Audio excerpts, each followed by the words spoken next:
그래서 이렇게 전류를 통해서 이렇게 센싱을 이렇게 아까 하는 이야기를 했고요. 이야기했고, 아까 IMD 이야기를 했었죠. 그래서 두 개를 이렇게 보는 거예요. 이렇게 두 가지 톤을. 예.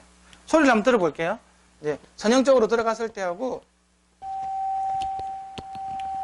이 두 음이 나오죠. 왜곡이 없을 때 이렇게 들리는 거예요. 근데 어쨌든 얘 때문에 왜곡이 들어가잖아요. 그러면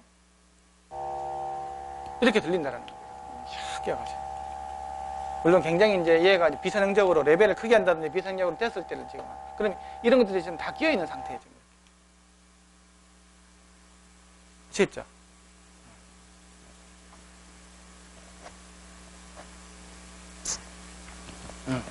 그러니까 이것도 똑같이 있잖아요. IMD도 전류상으로 센싱을 할 수 있다는 거예요. 똑같이.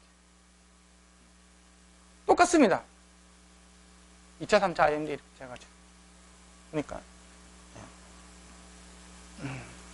그 다음에, 아까 여기 같은 경우에는, 그 베이스를 움직였잖아요. 예를 들면 얘를 갖다가 딱 고정을 시켜놓고 있잖아요.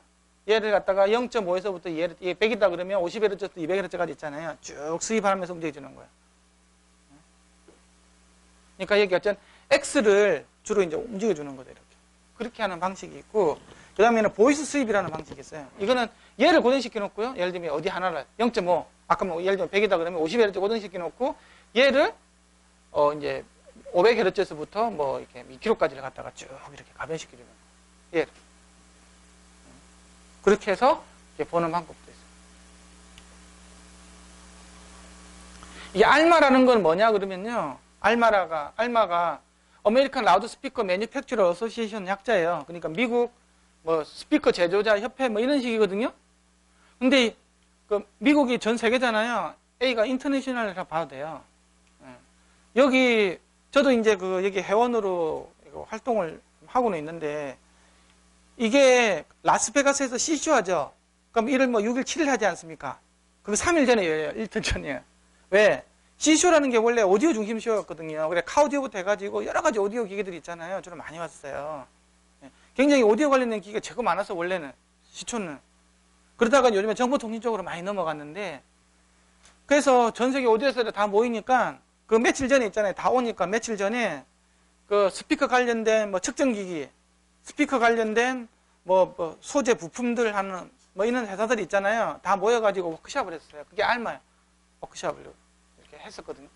항상 라스베가스에서 그 C쇼 시작하기 이틀 전에 시작하신다고 보면 돼요. 교육 프로그램도 있고요. 이제 거기서 테스트 CD를 이제 이게 알마에서도 기준을 많이 정합니다. 스피커 관련된 기준이. 왜냐하면 스피커 관련된 협회가 그렇게 많지가 않기 때문에. 그 측정기기다 그러면 항상 클리펠 나오고 뭐 사운드 책 나오고 뭐 프락시스도 나오다가 비행기는 안 옵니다만 어쨌든 이렇게 뭐 그냥 뭐 오죠 여기서 이제 서로 이렇게 논쟁 붙고 막 네가 많이 내가 많이 막 이런 이야기를 하고 여기서 내가 내구성 테스트하는 CD라든지 아니면 테스트 CD들 있잖아요. 그걸 갖다가 이제 판매를 하는 게 있어요. 알마 테스트 CD. 알마에 들어가 보시면 이런 CD들 팔아요. 그래 이거 뭐 그냥 뭐 요즘 회사들 뭐 정연파 발전기들 다 뭐 개척기들 다 있으니까 필요도 없을 수도 있는데 어쨌든 알마라고 이런 게 있다는 거 아시면 돼요. 국내에 알마 회원이 몇 손가락밖에 없어요. 제가 처음으로 갔으니까. 내가 1번이라고 그러더니 1번. 내가 한 10년 전에 이게 라스베가스에 쇼가 있어서 갔다가 이게 있는 거 알고 했는데 한국 사람 처음 봤다 그러더라고요.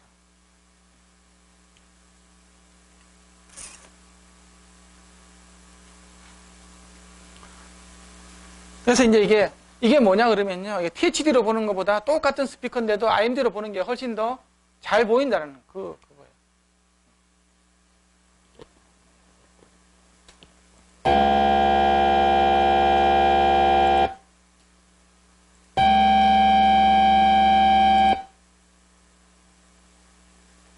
이게 아까 IMD로 본 거고요. 이건 THD로 본 거예요.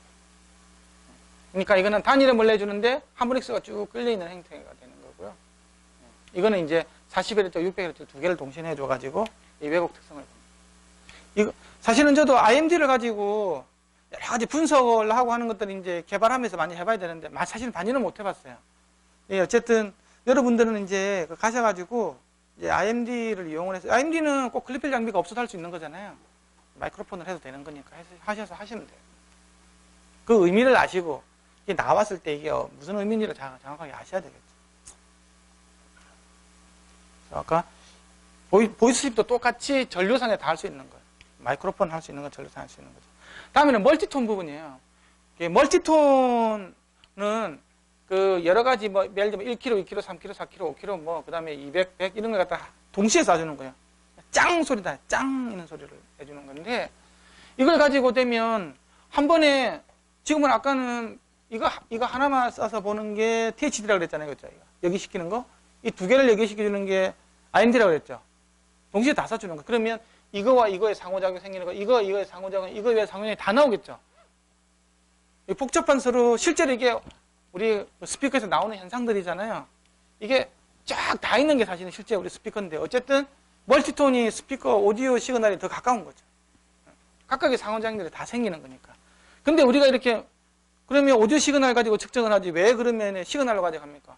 오디오 시그널을 넣어버리면 물리적인 원인을 찾을 수가 없어요. 너무 많은 뭐 데이터들이 나와버리기 때문에. 그래서 이렇게 멀티톤들을 가지고 가면 이게 원래 넣어줬는데 이렇게 갈색 부분이 이렇게 나왔잖아요. 이게 다 뭐겠어요? 갈색 부분이. 다 왜곡이겠죠. 그래서 이거 컴필터로 해가지고 요만 쇽쇽 이렇게 빼버리면 요것만 남게 되잖아요. 이게 이제 다 왜곡 성분이라는 거죠. 이걸 가지고 분석할 수도 있어요. 근데 사실 이거는 그러면 이걸 갖다가 어떤 식으로 해야 되고 이런 것들에 대한 표준은 없어요. 지금 스탠다드에는 THD 재는 거하고 IMD까지는 표준이 있어요. 보이스 스윕, 베이스 스윕에 대해서는 표준이 다 있거든요. IC 스탠다드가 다 있는데 이건 없어요. 현재까지는. 왜냐하면 우리 측정 결과가 이걸 어떤 시그널을 사용에 따라서 다 다르게 나오거든요. 다중톤에 대해서 뭐 신원 표준이 없다고. 근데 아까 이야기한 IMD하고 THD는 다 있습니다. 그래서 그 THD보다는 그 멀티톤 디스토션 이것도 굉장히 이렇게 얘보다는 못하지만 상당히 많은 이렇게 정보들을 특히 고주파수 가면 굉장히 많은 정보들을 포함해주는데 이것도 물리적 원인을 찾기는 쉽지는 않아요. 여러 가지 너무나 많은 복잡하다는 상호작용들이 만들어지기 때문에 이렇게 볼 수가 있는데 이게 특징이 멀티톤 디스토션으로 가면요. 아까 변이하고 I가 곱해진 텀 있지 않습니까? 그렇죠? 그게 BL이 그런 부분이었고 LEX도 그런 부분이었죠. 근데 아까 THD 입장에서 볼 때는 그게 그 공진점 부근이라든지 FJ로 부근에 국한이 됐었잖아요. 실제로는 I가 다 곱해진도 불구하고 X가 이렇게 고주파수 쪽으로 없어지기 때문에. 근데 멀티톤으로 재면요. 예, 그게 쫙 다 퍼져요. 그래서 좀 더 많이 볼 수 있어요. BL에 대한 영향을. 그게 사실 실제에 더 가까운 거죠. 아까 BLXI 있죠. 아까 이거는 BLX가 여기까지밖에 없지 않습니까? 그렇죠? 이렇게. 근데 이게 다 보인다는 거예요. 이것도 보이고. 아까 이것도 LEX에다가 I가 곱해지는 텀이지 않습니까? 예, 이런 것도 좀 더 보여요. 이거는 X에다 X가 곱해지는 텀이니까 당연히 있고, 이거는 V에다가 V는 곱해지는 거 당연히 없고요. 이 두 개가 더 넓게 보인다는 거예요. 이게 실제 현상에 더 가까운 거예요. 근데 이걸, 우리가 그 오디오 시그널 넣어서는 실제로 이렇게, 이게 여기만 있는 게 아니라는 거죠. 실제 안경에서. 그 시그널을 넣을 때는 BLX에 대해서 우리가 BL에 대해서 원인을 분석할 수는 있겠지만 현실하고는 약간 좀 괴리가 있다는 게 사실 전대에 다 미치는 거예요. 그래서 I가 곱해지는 텀들은 다 전대에 영향을 다 미치는 거예요. 멀티톤에서. 그 이야기를 하고. 그 다음부터는 이제 간단하게 검사하는 부분에 대해서 이제 할 거예요. 이거는 뭐, 그 아까 스티프니스 문제 있잖아요. X에 대한 문제는 이거는 부드러운 쪽으로 이렇게 XDC가 있잖아요. 변이가 부드러운 쪽으로 이렇게 가는 거예요. 언제? F0 이하에서 주로 많이 생겨요.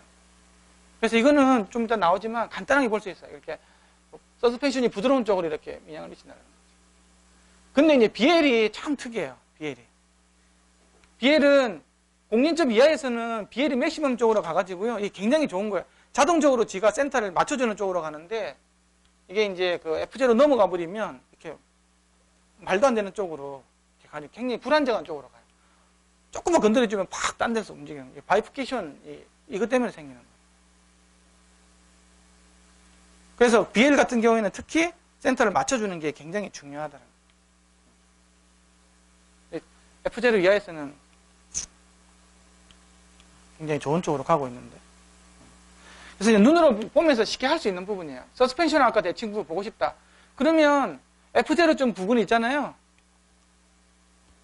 여기 F0점 부분에서 요 크게 나타나니까. F0 틀어가지고 얘가 F0를 갖다가 우리가 뭐 LPM 제발 알 수 있지 않습니까? 100Hz짜리 다 공인 주파수건 100Hz 틀어놓고 좀 입력 전압을 크게 증가시키는 거예요. 네? 증가시켜가지고 얘가 이제 어떻게 움직이는지 스트로보로 보든 눈으로 보든 해가지고 대칭적으로 왔다 갔다 하는지 이렇게 보면 되는 거예요. 크게 보면 이렇게. 근데 스트로보로 보지 않고 눈으로 이렇게 예를 들면 100Hz다. 그러면 1초에 100번 움직이는 거, 이거 어디서 움직이는 것들. 눈으로 봐도 알 수는 있겠는데 잔상 효과가 있으니까 대충 어느 대로 움직이는 겁니다. 그래서 이렇게 그냥 눈으로 봐도 된다라는 거고요. 그래서 이게 부드러운 쪽으로 이렇게, 부드러운 쪽으로 이렇게 가게 돼 있다. 이게 더 부드럽자기보다 그럼 이쪽으로 이렇게 변이가 생기는 거예요. 그래서 이렇게 움직여버렸네? 이 부드러운 쪽이 이쪽이기 때문에 그런 거죠. 처리를 해주려면 이쪽에 스티븐스를 증가시켜줘야 이게 다시 원래대로 온다는 거예요. 안 부드럽게 만들면 돼, 딱딱하게. 그 이야기고요. 그 다음에 이제 구동력, BL에 대한 부분인데, 이거는 아까처럼 1.5배 100Hz다 그러면 150Hz 정도 있잖아요. 이렇게 끌어주는 거예요. 이렇게 해서 얘가 어디로 움직이나 이렇게 보는 거예요. 눈으로 관찰해도 되고 스트로브로 관찰해도 되고. 이게 뭐 예를 들면 이게 마이너스 쪽으로 움직이기 때문에 이 방향으로 움직인다. 이 방향. 이렇게 가려고 하는 거예요. 그래서 이게 아래쪽으로 간다 그러면 이걸 가지고 아래쪽으로 나중에 움직여줘야 되는 거예요. 이 멱이 있기 때문에 일로도 움직여줘야 이런 일들이 안 생기게 돼요. 이거는 마이너스 쪽으로 움직인다라고 생각을 하시면 돼요.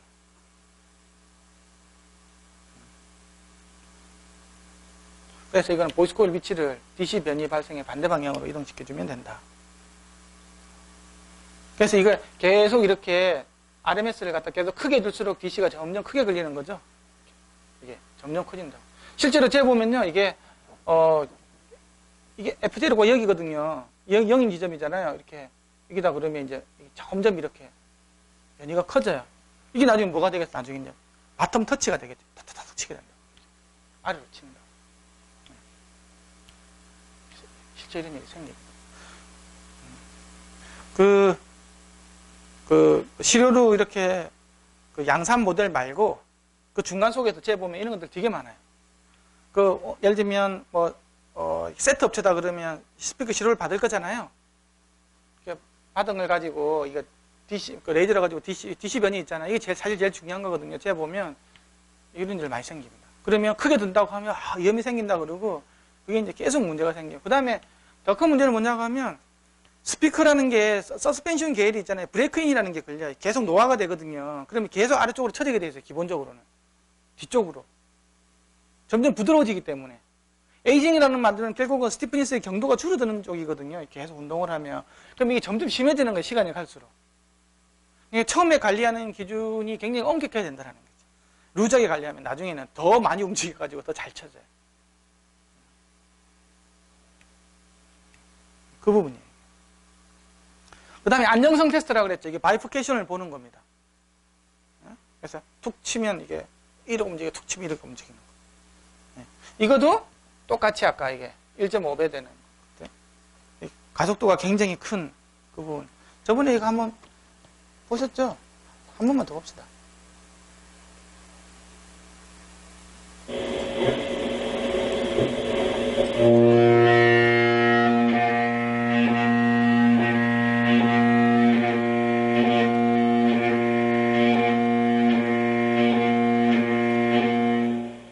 그림에서 보면 알겠지만 이게 살 되면 팍 가버리죠. 이 서라운드가 굉장히 약해서 그래요. 이런 것들을 워낙에 왜 약하게 했을까요? F0를 낮추려고. 점이 더 나와야 되니까. K를 낮춰야죠. F0가 나옵니다. 그리고 아까 이게 BL 보면 틀림없이 BL 보면 이렇게 이코형일 거예요. 조금 쑥쑥 이렇게 내려가게 돼 있다. 왜? 감도를 높이려고. 가벼워야 되니까.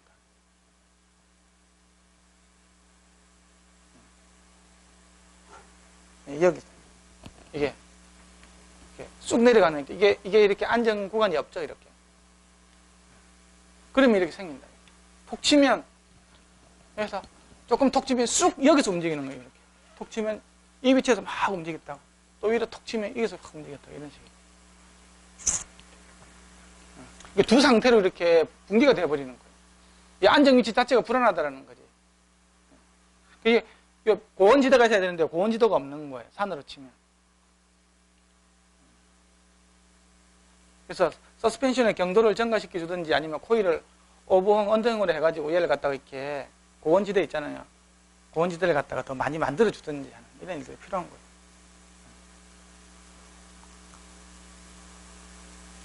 혹시 저런 거 보신 적 있으십니까? 저도 이 동영상을 보고 처음 봤는데. 저거 허접한 스피커가 저렇지 웬만한 스피커가 저랬나? 그 다음에 임피던스 곡선의 비례 증상도 있고요. 이거는 그렇게 크게 심하지가 않아요. 이거는 그것 때문에 그런겠죠. 코일 성분 때문에. 코일이 이렇게 가다가 바깥으로 나올 때 안에 들어갈 때에 따라서 안으로 들어가면 철심코어가 되고 바깥으로는 공심코어가 되잖아요. 그에 대해서 이야기합니다. 그래서 이제 그거는 쇼팅링 밖에 없다는 거예요. 쇼팅. 그래서 하이엔드 스피커, 풀레인지, 우퍼, 서브우퍼 하시는 분들은 쇼팅링을 반드시 넣으셔야 돼요. 홈시어터에 들어가는 미드레인지 이하 쇼팅링 넣어야 돼요. 돈을 좀 더 주더라도. 회사들별로 굉장히 많은 노하우들이 있어요. 이걸 캡 형태로 할 수도 있고 링 타입으로 할 수도 있고 뭘 해도 되거든요. 그렇게 하려면 이걸 넣으면 어느 정도 감도 주는 거는 각오하셔야 돼요. 하지만 굉장히 음질이 좋아지는 거예요. 되게 감도만 막 따져요. 전기요금 그렇게 많이 먹나? 앰프 출력도 충분한데 왜 그렇게 감도를 많이 따지는지 모르겠어요. 포트블이라 그러면 얘는 가거든요. 마이크로 이런 것들이 얘는 가는데 내가 가서 감도가 그렇게 왜 중요한지 모르겠다고. 전형적으로 이렇게 증가되는 게 중요하지 가다가 이렇게 세츄레이션 되는데 이 초기 자체의 감도를 굉장히 많이 따지는 거야. 올라가지도 않는데 이렇게. 무조건 높아야 되는데 그래서 내가 아니 이게 더 좋은 거예요. 이게 더 좋은 거예요. 당연히 이게 더 좋은 거 아닙니까? 성능 증가되야 되니까 그렇죠. 내가 볼륨을 30으로 하면 1부터 해가지고 30까지 쭉 올라가는 게 이게 중요한 거지. 이렇게 돼가지고 이렇게 되면 이렇게 되는 것도 결국 뭐겠어 이게. 이 소리가 개떡으로 바뀌는 거거든요. 근데 앰프에서 출력이 한 달 전기요금 몇십 원도 더 안 나올 텐데 그걸 그렇게 중요하게 생각하는지 AC 전원 쓰는 데서 그건 잘 모르겠어요 저는. 저는 이렇게 가는 게 맞다고 보거든요. 너무 감도하고 음질은요 반비례로 돼요. 감도 좋아지는데 음질도 좋다. 그건 진짜 대박이죠. 근데 그럴 가능성은 거의 없지. 감도가 좋아지면 바이피케이션부터 전부 나쁜 쪽으로 가게 돼 있거든요. 쇼팅링을 넣으면 어쨌든 간에 그 사이 간격이 멀어질 수밖에 없는 거잖아요. 그렇죠? 이게 갭 사이의 간격. 이게 폴피스하고 이렇게 물론 안 보이는 요 밑에다 이렇게 넣을 수도 있겠지만 어쩌면 대체적으로 캡을 씌워주면 더 뜨어지는 거고. 하지만 음질에서는 굉장히 많은 이득을 볼 수가 있고 특히 저주파수에서는 굉장히 많은 이득을 볼 수 있는데 그래서 라우드 스피커를 모델링을 해가지고 있잖아요. 하면 이런 시스템 신호음이 사실 필요가 없는 거죠. 모델링 그 자체로 어떤 신호음을 사용해도 되는 거니까 오디오 시간을 사용하든. 그래서 이제 클리펠 아저씨는 모델링 기반으로 가는 거예요. 모델링 베이스로 해가지고 성능을 평가하는 거죠. 이제 오늘 이제 하는 거하고는 좀 다른 내용이긴 한데, 어쨌든 물리적인 모델링을 통해서 시스템 아이덴티피케이션에 대한 기술을 갖다가 써서 해야 되는 건데, 중요한 거는 이렇게 하려면 지속적인 여기 신호가 요구가 된다는 부분이죠. 그래서 아까 액티브하게 이렇게 능동형으로 이렇게 보상해주는 시스템을 한다고 하면 계속 상태 시그널을 갖다가 받아야 되는 거예요. 계속 모니터링 하면서 그 시그널.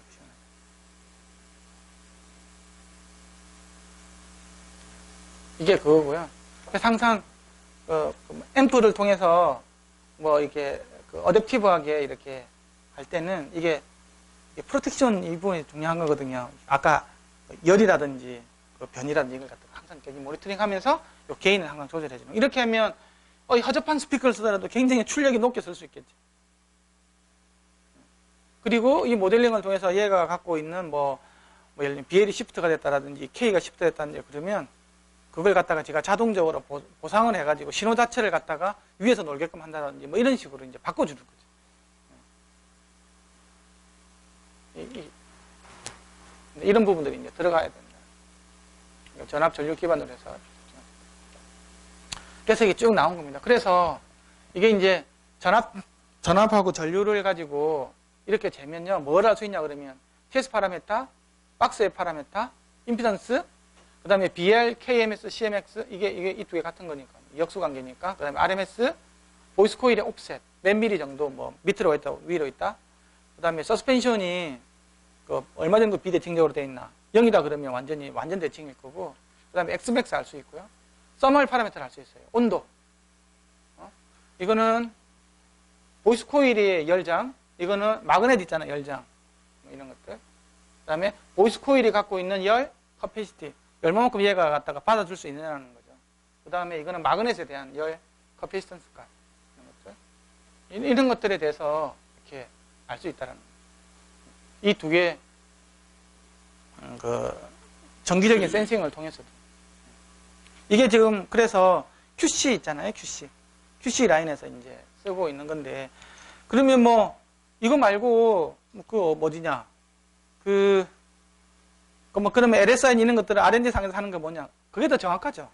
이거는 1초 만에 이렇게 다 알아내는 거기 때문에 이건 전부 다를 뭐 100% 이렇게 뭐 알 수 있는 부분은 아니지만 굉장히 많은 부분들을 알 수 있는. 그래서 여기서 멀티톤을 이렇게 쏴서 아니면 오디오 시그널을 쏴서 이렇게 하는 거죠. 그래서 이거 이제 아이덴티피케이션 하는 겁니다. 이게 사실 좀 어려운 게요. 왜곡의 원인은 여러 가지 있지 않습니까? 그쵸? DC만 생긴다고 해도 얘 때문에 생길 수도 있고 얘 때문에 생길 수 있는 거거든요. 근데 전반적으로 생겼어요. 근데 얘를 갖다가 다 각자의 원인을 다 찾아내는 과정이 모델링 과정. 얘의 왜곡 정도, 얘의 왜곡 정도, 얘의 왜곡 정도 다 찾아내는 거예요. 그러니까 이게 쉬운 프로세싱은 아니에요. 다른 것들은 좀 쉬운데 이거 같은 각각의 모델링을 해서 찾아내는 게 사실 쉬운 과정은 아니죠. 그거는 이제 물속에 막 이렇게 내가 이게 내과에 보면 파도가 치고 있는데 이게 뭐 물에 빠지는 건지 누가 돌 던진 건지 배가 지나간 건지 원형에서 지나간 건지 해서 다 파악해내는 거랑 그걸 각각 모델링 해가지고 찾아내는 거랑 비슷하다고 보시면 돼요. 어쨌든 뭐 이렇게 그런 거죠. 근데 클리펜에서 재미있는 거는 심툴이라는 게 있어요. 저도 이건 사용해보진 않았어요. 처음에는 이게 뭐 하는 거지, 심? 이게 뭐 하는 거냐 그러면요. 각각의 왜곡 원인을 있죠. 이 왜곡 원인을 지가 막 바꿔볼 수도 있어요. BLE 갖다가 요렇게도 바꿔보고 요렇게도 바꿔보고 하면서 이게 왜곡 현상을 어떻게 생기고 그때 이렇게 변이를 갖다가 어떻게 바꿔주고 있잖아요. 이게 안 생겼을 때는 어떻게 갔을까 그걸 다 예측을 해줘요. 그러니까 내가 실제로 이렇게 만들기 전에 있잖아요. 만들기 전에 이걸 만약에 내가 이렇게 되게끔 했다 그러면 변이가 어떻게 바뀔 건지를 다 알 수 있는 거예요. 그게 시뮬레이션 툴이에요. 굉장히 재밌는 거죠. 그래서 이게 선형적으로 가면 이렇게 가야 되는데 실제로 재 보니까 빨간색으로 이렇게 나온 거예요. 지금 빨간색으로 이렇게 점수 들어간 거 있잖아요. 근데 얘를 갖다가 이렇게 해보니까 실제로 까맣게 가잖아요. 예측치가. 거의 맞게 간다라는 거지. 그러면 내가 여기서 이걸 좀 바꿔보고 이걸 좀 바꿔보고 좀 바꿔볼 때 이게 그래프가 이렇게 바뀌겠죠. 이렇게. 그러면 이게 왜 하냐면 실제로 측정된 거하고 제일 중요하게 여기서 영향을 미치는 게 뭐냐라는 거지. 이 세 개 중에서. 그걸 알 수가 있어요. 다른 걸 바꿔보면 세 개를. 그렇게 할 때 쓰는 거예요. 되게 재밌어요. 나도 한번 사보려고.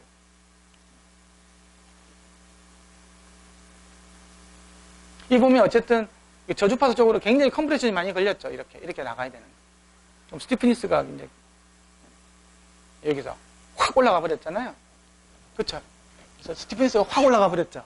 굉장히 이제 복원력이 있잖아요. 이렇게 당기는 힘이 소위 말해서 이제 그 코르게이션 양이 작아가지고 요 이상을 벗어나 버리면 당기는 힘이 급격하게 증가되기 때문에 이게 쑥 줄어들어 버립니다. 얘가 주요하다는 걸 알 수가 있는 거예요.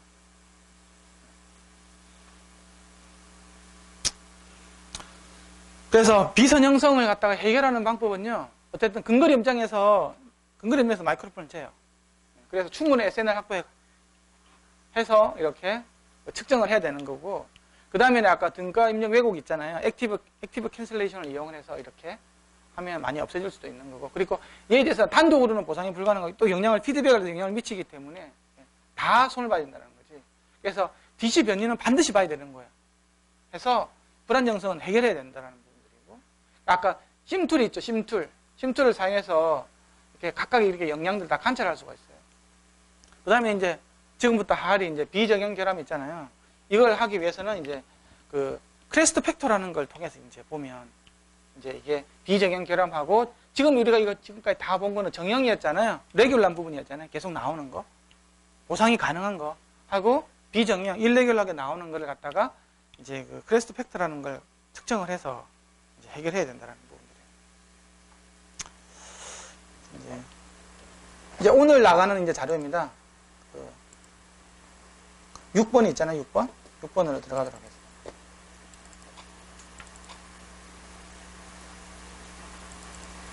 혹시 오늘 지금 이거 6번 자료 못 받으신 분은 여기 메모리 스틱이 있으니까요. 받으시면 됩니다.